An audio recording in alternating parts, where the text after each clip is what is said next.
एक कुंवारी लड़की ने सांप से शादी कर ली। आखिर इस लड़की ने ऐसा क्यों किया? क्या इसकी कोई मजबूरी थी या और कोई वजह? इस कहानी को पूरा देखा मजा आएगा। गहरे जंगलों से घिरे नागपुर गांव में, जहां हर मंदिर की घंटियां रहस्यमयी ध्वनि में बजती थीं, एक अजीब भविष्यवाणी ने सभी को सिहरने पर मजबूर कर दिया था। एक लड़की जिसकी किस्मत में किसी इंसान से नहीं बल्कि एक नाग से विवाह लिखा था। क्या यह अंधविश्वास था या किसी गहरे रहस्य की परछाई?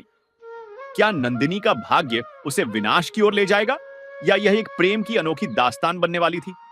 जानने के लिए कहानी को अंत तक सुने। घने जंगलों से घिरा एक रहस्यमय गांव था नागपुर। यह गांव अपनी प्राकृतिक सुंदरता और नागदेव की आराधना के लिए प्रसिद्ध था। गांव में एक प्राचीन मंदिर था जहां हर साल नागपंचमी पर विशेष अनुष्ठान होते थे। गांव के लोग मानते थे कि यह स्थान नागदेव की पवित्र भूमि है, जहां वे स्वयं निवास करते हैं। इस गांव में एक प्रतिष्ठित परिवार रहता था, मुखिया त्रिलोचन पंडित का परिवार। त्रिलोचन गांव के सबसे विद्वान और आदरणीय व्यक्ति थे। उनकी पत्नी सुधा देवी बहुत धार्मिक और सुशील महिला थी। विवाह के कई वर्षों बाद उन्हें एक सुंदर कन्या की प्राप्ति हुई, जिसका नाम उन्होंने नंदिनी रखा।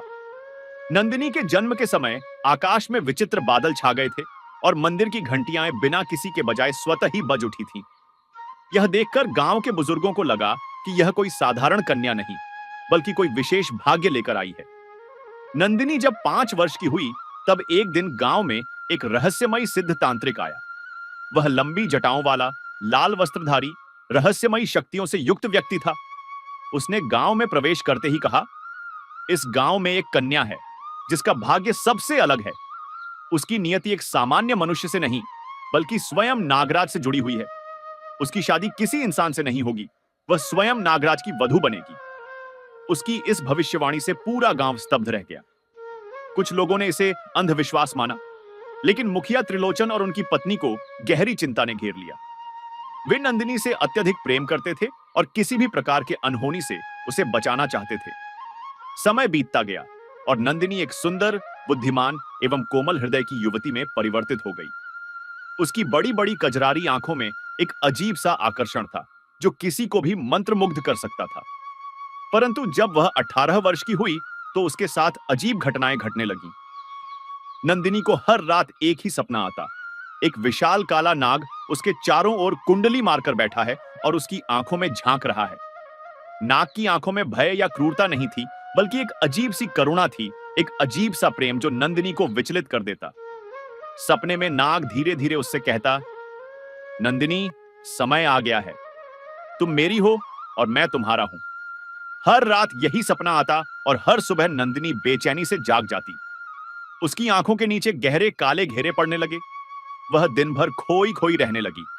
एक दिन वह पास के जंगल में चली गई, जहां उसने महसूस किया कि कोई उसे देख रहा है। जब उसने पीछे मुड़कर देखा तो वहां एक विशाल नाग कुंडली मारकर बैठा था। वह नाग शांत था, लेकिन उसकी आंखों में वही पहचान थी जो नंदिनी के सपनों में था। डर के बजाय नंदिनी को एक अजीब सा अपनापन महसूस हुआ। वह तुरंत गांव भागकर आई और अपने माता पिता को यह बात बताई। उन्होंने तुरंत गांव के पंडितों और ज्योतिषियों को बुलाया। सभी ने एकमत होकर कहा, नंदिनी को नागराज से विवाह करना ही होगा। यह उसके भाग्य में लिखा है। यदि यह विवाह नहीं हुआ तो गांव पर भारी विपत्ति आएगी। मुखिया त्रिलोचन इस बात के लिए तैयार नहीं थे, लेकिन जब गांव में रहस्यमयी घटनाएं होने लगीं, मवेशियों का अचानक बीमार पड़ना, गांव के कुएं का सूख जाना और खेतों में फसल का नष्ट होना, तो उन्हें यह मानना पड़ा कि कुछ अदृश्य शक्ति कार्य कर रही थी। गांव के सभी बुजुर्गों ने मिलकर निर्णय लिया कि पूर्णिमा की रात नंदिनी और नागराज का विवाह मंदिर में होगा। पूर्णिमा की रात मंदिर को सुंदर फूलों से सजाया गया। चारों ओर दीप जलाए गए। नंदिनी को दुल्हन की तरह तैयार किया गया। वह लाल जोड़े में अत्यंत सुंदर लग रही थी, लेकिन उसके चेहरे पर एक रहस्यमयी शांति थी, मानो वह अपने भाग्य को स्वीकार कर चुकी हो। जैसे ही पंडितों ने मंत्रोच्चार शुरू किया, वह नाग जो पिछले कुछ दिनों से मंदिर के पास ही था, धीरे धीरे आगे बढ़ा। मंदिर में मौजूद लोग डर से पीछे हट गए, लेकिन नंदिनी बिल्कुल स्थिर खड़ी रही। पंडितों के कहने पर नंदिनी ने कांपते हाथों से नाग पर फूलों की माला डाली। जैसे ही माला नाग के ऊपर गिरी, एक तेज प्रकाश हुआ और जब प्रकाश समाप्त हुआ तो वहां एक अद्भुत राजसी युवक खड़ा था। उस युवक ने सबको बताया कि वह कोई साधारण नाग नहीं, बल्कि एक श्रापित राजकुमार था। मैं नागलोक का राजकुमार वासुकी हूं। सैकड़ों वर्षों पूर्व एक तांत्रिक ने मुझे श्राप दिया था कि मैं तब तक नाग रूप में रहूंगा जब तक कोई कन्या स्वेच्छा से मुझसे विवाह नहीं करेगी। नंदिनी ही वह कन्या है जिसका जन्म मुझे इस श्राप से मुक्त करने के लिए हुआ था। गांव के लोग यह सुनकर अचंभित रह गए। त्रिलोचन और सुधा देवी की आंखों में आंसू आ गए। उन्होंने अपनी पुत्री को एक नाग से ब्याहने की सोची थी, लेकिन उसकी किस्मत में एक राजकुमार लिखा था। वासुकी ने नंदिनी का हाथ थामा और मंदिर की मूर्ति के सामने प्रणाम किया। मंदिर में बैठे नागदेव की मूर्ति अचानक एक तेज प्रकाश में चमक उठी, मानो उन्होंने इस विवाह को स्वीकृति दे दी हो। इसके बाद वासुकी और नंदिनी गांव छोड़कर चले गए। किसी को नहीं पता कि वे कहां गए, लेकिन उस दिन के बाद गांव के जंगलों में फिर कभी कोई नाग नहीं देखा गया। लोगों का मानना है कि पूर्णिमा की रात जब चंद्रमा अपनी पूरी आभा में होता है, तब मंदिर के पास से मीठी बांसुरी की धुन सुनाई देती है, एक प्रेम गीत जिसे नागराज और उनकी प्रिया गाते हैं। गांव के लोग आज भी इस कहानी को पीढ़ी दर पीढ़ी सुनाते हैं और नागपुर का नाम अमर हो गया, क्योंकि यह वही भूमि थी जहां एक श्रापित राजकुमार और एक दिव्य कन्या का प्रेम कालजयी बन गया। और इसी तरह नागपुर की धरती पर जन्मी यह प्रेम कथा कालजयी बन गई।